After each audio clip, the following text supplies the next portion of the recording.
নমস্কাৰ বন্ধুসকল, মই ৰাজীবুল আৰু আপোনালোকে চাই আছে জ্ঞান টুল।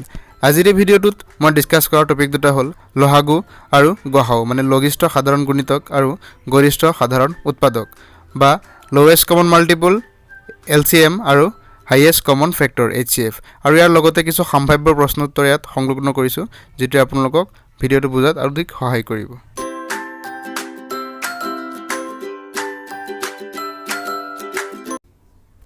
লহাগু বা লঘিষ্ঠ সাধাৰণ গুণিতক ওলাবৰ কাৰণে দুটা পদ্ধতি আছে। এটা হৈছে প্ৰাইম ফেক্টৰাইজেশ্যন বা উৎপাদক বিশ্লেষণ পদ্ধতি, আনটো হৈছে চুটিকৰণ পদ্ধতি। চ' এইটো বুজিবৰ কাৰণে আমি এটা উদাহৰণ লৈছোঁ। প্ৰথমতে 12, 20 আৰু 24ৰ লহাগু কেনেকৈ উলিয়াই আমি চাওঁ। ইয়াৰ বাবে আমি ইয়াৰ মৌলিক উৎপাদকখিনি প্ৰথমতে ভাঙি লওঁ। 12ৰ 2 2 গুণ 4 3 গুণ 12, 20ৰ 2 2 গুণ 4 পূৰণ 5 20, আৰু 24ৰ ক্ষেত্ৰত হ'ব 2 2 গুণ 4 2 গুণ 8 3 গুণ 24। গতিকে ইয়াৰ উৎপাদকখিনি আমি ভাঙি ল'লোঁ। এতিয়া আমি চাব লাগিব এই তিনিওটাৰ ক্ষেত্ৰত সাধাৰণ উৎপাদক কোনকেইটা, মানে তিনিওটাত কোনকেইটা মিল আছে। চ' প্ৰথমতে চাওক, এই 2টো ইয়াত মিল আছে, তিনিওটাতে আছে, আৰু ইয়াৰ লগতে পিছৰ 2টো তিনিওটাতে আছে। গতিকে মিল থকা দুটাৰ এটা আমি ইয়াত লিখিব লাগিব। চ' ইয়াৰ পৰা এটা 2 লিখিম, আৰু ইয়াৰ পূৰণ ইয়াৰ পৰা এটা 2, আৰু অমিল থকা গোটেইকেইটা লিখিব লাগিব। আৰু 3 আছে, 12 আৰু 24ত 3 আছে দুটা, এই দুটা 3ৰ পৰা আমি এটা 3 ইয়াত লিখিম, পূৰণ 3, আৰু অমিল আছে 5। গতিকে এইটো পূৰণ কৰিলে কি হ'ব? 2 2 গুণ 4 2 গুণ 8 3 গুণ 24 5 গুণ 120। গতিকে 12, 20 আৰু 24ৰ লহাগু হ'ব 120। এইটো মৌলিক উৎপাদক বিশ্লেষণ পদ্ধতি বুলি কোৱা হয়। এই ক্ষেত্ৰত আপুনি যিকেইটা সংখ্যাৰ লহাগু উলিয়াবলৈ দিয়া হয়, সেইকেইটা সংখ্যাক আপুনি প্ৰথমতে হৰণ কৰি ল'ব পাৰে, বা ইয়াৰ উৎপাদকখিনি আপুনি এক্সট্ৰাকৈ ভাঙি লৈ ইয়াত লিখিব পাৰে। ইয়াক প্ৰাইম ফেক্টৰাইজেশ্যন বুলি কোৱা হয়। এতিয়া আহক চুটিকৰণ পদ্ধতিৰে আমি এই ছেইম তিনিটা সংখ্যাৰ লহাগু উলিয়াই চাওঁ, 12, 20 আৰু 24ৰ। ইয়াৰ বাবে চুটিকৰণ লিখি পেলাই ইয়াৰ ভিতৰত 12, 20 আৰু 24 লিখিলোঁ। এতিয়া আমি প্ৰথমতে মৌলিক সংখ্যাৰে আৰম্ভ কৰিব লাগিব, বা আটাইতকৈ সৰু যোনটো সংখ্যাৰে এইকেইটাক হৰণ যাব, তিনিটা সংখ্যাক যাব লাগিব, বা তিনিটাৰ কমচে কম দুটা সংখ্যাক হৰণ যোৱা হ'ব লাগিব।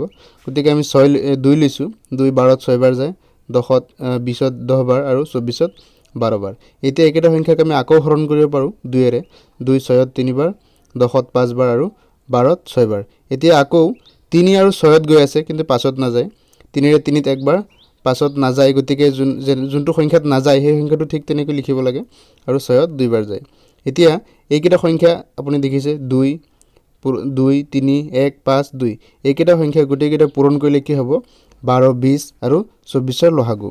গতিকে কি হ'ব? 2 পূৰণ 2 পূৰণ 3 পূৰণ 1 পূৰণ 5 আৰু পূৰণ 2। গতিকে কি হ'ব? 2 2 গুণ 4 4 3 গুণ 12 12 5 গুণ 60, আৰু পূৰণ 2 60 2 গুণ 120। গতিকে 120 কি হ'ল ইয়াৰ লহাগু? 12, 24 আৰু 20ৰ লহাগু হৈছে 120। আৰু কোনো কোনো ক্ষেত্ৰত এনেকুৱা কিছুমান সংখ্যা দিয়া থাকে যিবিলাক সংখ্যাৰ কোনো সাধাৰণ উৎপাদক নাথাকে।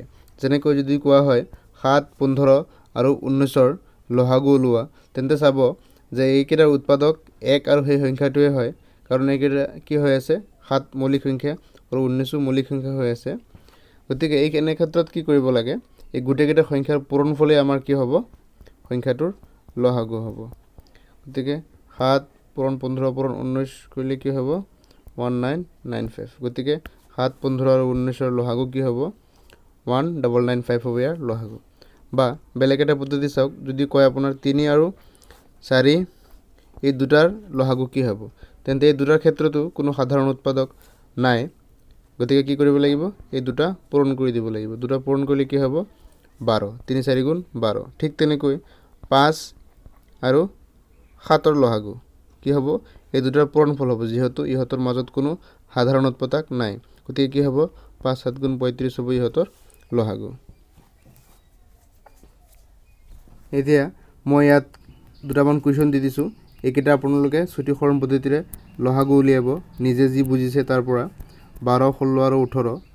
2 নম্বৰ 20, 25 আৰু 30। 3 20, 40 আৰু 60।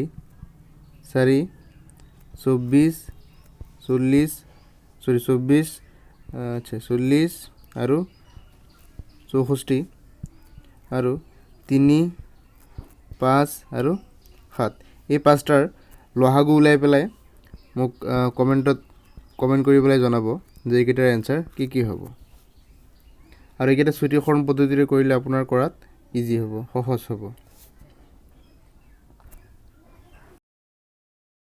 এতিয়া আমি গহাও বা গৰিষ্ঠ সাধাৰণ উৎপাদক বা HCF কেনেকৈ ওলাই তাৰ এটা উদাহৰণ চাও আগতে যেনেকৈ 12 20 আৰু 24 ৰ উৎপাদক বিশ্লেষণ কৰিছিলো প্ৰথমতে তেনেকৈ কৰি চাও এতিয়া ইয়াত লহাগুৰ মাজত এটাই পাৰ্থক্য লহাগুত আমি কি কৰিছিলো যে মিল থকা দুটাৰ এটা আৰু অমিল থকা গোটেইখিনি একেলগে পূৰণ কৰিছিলো কিন্তু গহাউৰ ক্ষেত্ৰত কি কৰিব লাগিব খালি মিল থকা দুটা এটাহে লিখিব লাগিব আৰু অমিল থকাখিনি আমাৰ লিখিব নালাগে যেনেকৈ চাওক ইয়াত 12 20 আৰু 24 ত কি মিল আছে 2 মিল আছে দুবাৰ 2 মিল আছে গতিকে 2 পূৰণ 2 হ'ব আৰু 3 12 আছে আৰু 24 আছে গতিকে 3 দুটাৰ পৰা এটা হ'ব গতিকে 2 পূৰণ 3 কি হ'ব 12 আমি লহাগুৰ ক্ষেত্ৰত যেনেকৈ কৰিছিলো ঠিক তেনেকৈ এতিয়া এটো কৰিব লাগিব 12 20 আৰু 24 চুটিকৰণ পদ্ধতিত কি হ'ব 2 12 6 বাৰ 20 10 বাৰ আৰু 24 12 বাৰ আকৌ 2 দি 6 3 বাৰ 10 5 বাৰ আৰু 12 6 বাৰ আকৌ 3 দি 3 1 বাৰ 5 নাযায় গতিকে 5 থাকিব 6 2 বাৰ এতিয়া লহাগুৰ ক্ষেত্ৰত আমি কি কৰিছিলো এই গুটেই কেইটা পূৰণ কৰিছিলো কিন্তু গহাউৰ ক্ষেত্ৰত আমি কি কৰিব লাগিব খালি লেফট সাইডত থকা এইখিনি সংখ্যা দেখা পাইছে ওপৰত থকা সংখ্যাখিনি আমি পূৰণ কৰিব লাগিব এতিয়া কি হ'ব গহাউ 2 পূৰণ 3 মানে কিমান হ'ল 12 গতিকে 12 20 আৰু 24 ৰ গহাউ কিমান হ'ব 12 এতিয়া আৰু কেইটামান উদাহৰণ আমি কৰি চাও ইয়াত ধৰক 20 30 আৰু 40 যদি এইকেইটা সংখ্যাৰ গহাউ উলিয়াব দিয়া হয় তেতিয়া আমি কি কৰিম 2 এৰে কি হ'ব 10 বাৰ 15 বাৰ আৰু 20 বাৰ গতিকে আকৌ কি হ'ব 2 এৰে 5 বাৰ 15 ত নাযায় 15 থাকিব 20 ত 10 বাৰ এতিয়া 5 দি কৰিব পাৰে 5 দি 5 ত 1 বাৰ 15 ত 3 বাৰ আৰু 10 ত 2 বাৰ এতিয়া আৰু নাযায় গতিকে এতিয়া যদি লহাগু উলিয়াব দিয়া হয় তেতিয়া কি কৰিব আপুনি এই গুটেই কেইটা সংখ্যা পূৰণ কৰিব কিন্তু এতিয়া কি ওলাব দিছে গহাউ গতিকে গহাউৰ ক্ষেত্ৰত কি কৰিব খালি এইকেইটা সংখ্যা পূৰণ কৰিব গতিকে গহাউ কি হ'ব 2 পূৰণ 5 মানে কিমান হ'ল 2 গুণ 4 5 গুণ 20 হ'ব ইয়াৰ গহাউ আনহাতে যদি লহাগু উলিয়াবলৈ দিয়া হয়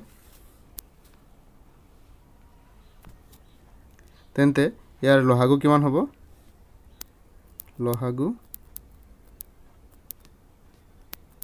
গুটেই কেইটা পূৰণ হ'ব 20 হ'ল এইখিনি আৰু পিছত কি আছে পূৰণ 3 পূৰণ 2 মানে কিমান হ'ব 120 যেটো আমি অলৰেডি কৰিছো গতিকে এটা কথা মনত ৰাখিব যদি চুটিকৰণ পদ্ধতিত আপুনি লহাগু উলিয়াইছে তেন্তে আপোনাৰ যিকেইটা উৎপাদক ওলাব সাইডৰ গুটেই কেইটা পূৰণ কৰিলে হ'ব আপোনাৰ এইকেইটা পূৰণ কৰে তেন্তে হ'ব আপোনাৰ গহাউ সো আশা কৰিছো এইখিনি আপুনি বুজিব পাৰিছে এতিয়া কেইটামান প্ৰশ্ন মই আপোনাক কৰিবৰ কাৰণে দিছো যিকেইটা আপোনালোকে কৰি মোক এনসাৰ দিব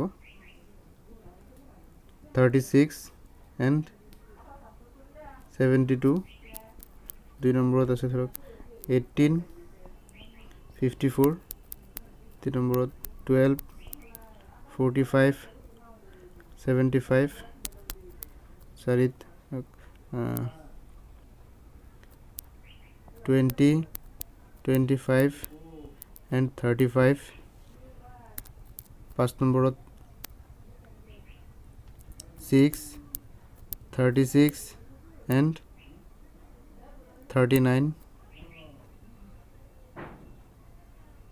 এইকেইটা সংখ্যাৰ গহাউ উলিয়াই দিব গহাউ উলিয়াই তলত কমেন্ট কৰিব এতিয়া আহো ইয়াৰ লগত সংযুক্তি থকা কিছুমান সম্ভাৱনীয় প্ৰশ্ন যিবিলাক পৰীক্ষাত সচৰাচৰ আহি থাকে প্ৰথমটো হ'ল গহাউ আৰু লহাগুৰ মাজত থকা সম্পৰ্কটো এটো এটা ইম্পৰ্টেন্ট হয় ইয়াৰ পৰা এক্সামত এটা কোৱেশ্চন থাকেই যে সংখ্যা দুটাৰ গহাউ পূৰণ লহাগু কৰিলে কি হ'ব সংখ্যা দুটাৰ পূৰণফল হ'ব মানে যি দুটা সংখ্যাৰ গহাউ আৰু লহাগু দিয়া থাকে সেই দুটা সংখ্যাক পূৰণ কৰিলে তাৰ সংখ্যা দুটাৰ পূৰণফলৰ সমান হ'ব গতিকে আহক এতিয়া দুটা উদাহৰণ দি আমি ইয়াত চাও প্ৰথমটো কোৱেশ্চন ইয়াত লৈছো যে সংখ্যা দুটাৰ পূৰণফল 240 হিহতৰ লহাগু 60 গতিকে হিহতৰ গহাউ কিমান হ'ব আহক প্ৰথমটো অংক ইয়াত কৰি চাও আমি জানো যে দুটা সংখ্যাৰ পূৰণফল ইজিক্যাল টু দুটা সংখ্যাৰ গসাগু পূৰণ লসাগু হয় গতিকে ইয়াত কি দিয়া আছে ইয়াত দুটা সংখ্যাৰ লসাগু দিয়া আছে গতিকে গসাগু পূৰণ লসাগুৰ মান 60 আৰু সংখ্যা দুটা পূৰণফল দিয়া আছে 240 গতিকে 60 ইফালে পূৰণ হৈ আছে ইফালে গ'লে হৰণ হ'ব 240 ডিভাইডেড বাই 60 0 0 কেনসেল 6 24ত 4 বাৰ যায় গতিকে ইয়াৰ পূৰণফল কি হ'ব 6 4 গুণ 24 গতিকে ইয়াৰ গসাগু হ'ব 4 দ্বিতীয়টো প্ৰশ্ন লৈছো দুটা সংখ্যাৰ লসাগু 252 আৰু হিয়তৰ গসাগু 6 এটা সংখ্যা 42 হলে আনটো সংখ্যা কিমান হ'ব গতিকে আমি জানো যে দুটা সংখ্যাৰ গসাগু পূৰণ লসাগু কি হয় সংখ্যা দুটাৰ পূৰণফল হয় গতিকে ইয়াত কি দিয়া আছে ইয়াত সংখ্যা দুটাৰ লসাগু দিয়া আছে আৰু গসাগু দিয়া আছে আৰু লগতে এটা সংখ্যা দিয়া আছে গতিকে কি হ'ব সংখ্যা দুটাৰ পূৰণফল এটা সংখ্যা আমি ধৰি লৈছো x গতিকে কি হ'ব 42 * x আৰু সংখ্যা দুটাৰ গসাগু পূৰণ লসাগু হ'ব 6 পূৰণ 252 গতিকে 42 ৰ লগত x টো পূৰণ হৈ আছে 42 হিফালে গ'লে হৰণ হ'ব গতিকে 6 * 252 ডিভাইডেড বাই 42 6 42ত 7 বাৰ যাব আৰু 7 252ত যাব 7 3 গুণ 21 ভাগে থেকে 4 42ত 6 বাৰ গতিকে আনটো সংখ্যা কি হ'ব 36 ধন্যবাদ বন্ধুসকল আজিৰ এই ভিডিঅ'টো চোৱাৰ বাবে আশা কৰিছো এই ভিডিঅ'টো আপোনালোকৰ অলপ হলে আপোনালোকৰ যোনটো লসাগু আৰু গসাগু HCF LCM ৰ